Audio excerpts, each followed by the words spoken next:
Sampurasun ya. Biasanya kan kalau perpolitikan itu ramenya itu di Jakarta ya.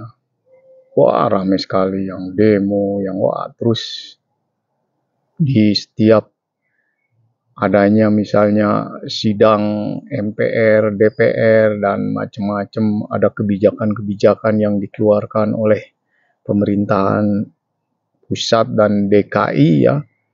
Rame masalah para politikus mengeluarkan ya komentar-komentarnya. Tapi justru aneh-anehnya ayeuna mah pindah ke Jawa Barat gitu. Kehangatan perpolitikan teh. Nah, kunaon gitu bisa sampai gini. Jadi ku saya teh di telaah gitu. Oh, ternyata aya Kang Deddy Mulyadi.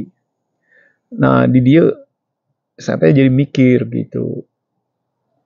Ternyata DKI atau daerah khusus ibu kota Jakarta saat eta gitu kan geus pindah meureun ayeuna mah tidak menjadi jaminan bahwa perpolitikan itu akan berpusat di ibu kota dan riuh riaknya perpolitikan itu justru bisa juga terjadi di daerah, di provinsi-provinsi dan itu ternyata ditentukan oleh tokoh atau pemimpin yang mampu mengeluarkan gebrakan-gebrakan atau membuat kebijakan-kebijakan yang mungkin sering dikatakan kebijakannya kontroversi.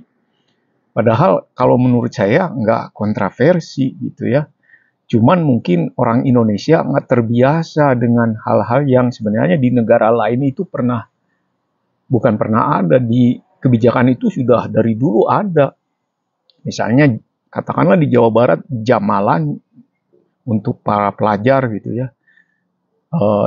Jam 8 sudah tidak boleh keluar. Kan di Eropa juga kan anak-anak sekolah tidak boleh keluyuran malam hari. Biasanya suka ada polisi gitu nanyain, sedang apa kalian di sini? Gitu. Kalau ada ngumpul-ngumpul anak remaja yang ya di SMP-an gitu ya. Dan nggak biasa juga anak-anak remaja yang SMA-an juga ngumpul-ngumpul di malam hari di hari-hari biasa belajar gitu.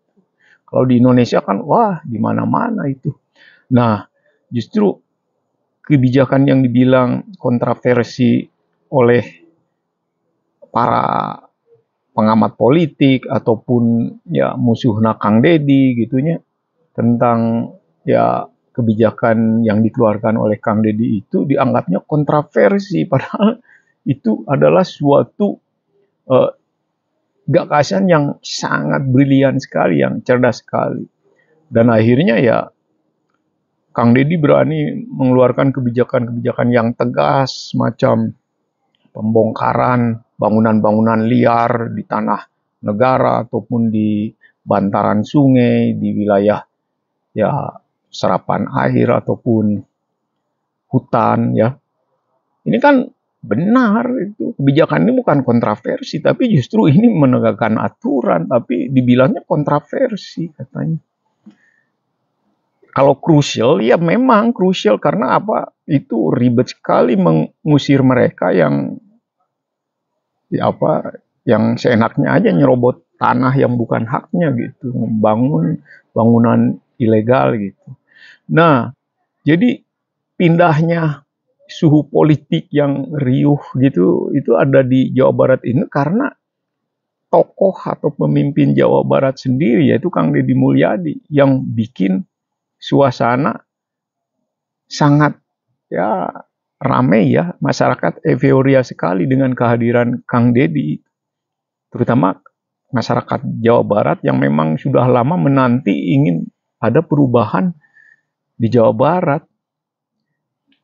Ya, dan mereka yang tidak suka Kang Deddy ya malah menyerangnya, menganggapnya rendah, malah membuat kebijakan dianggapnya dangkal, kebijakan itu.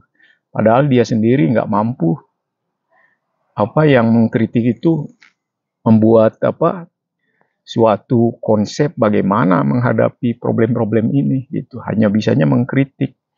Nah, sebenarnya jika hal ini terjadi juga di provinsi lain, bahkan kalau kita lihat banyak provinsi di Indonesia itu yang kaya raya dengan sumber daya alam, kaya dengan keindahan alam, maukah itu hutannya, lautnya, baharinya, terus landscape-nya ya. Kalau mereka bikin gebrakan di wilayah mereka ya, sehingga membuat masyarakatnya merasa puas, merasa euforia, merasa bangga dengan kehadiran gubernurnya, dan bisa mengundang banyak investor, bisa juga membuka lapangan kerja yang banyak, yang luas gitu. Otomatis kan ini akan menjadi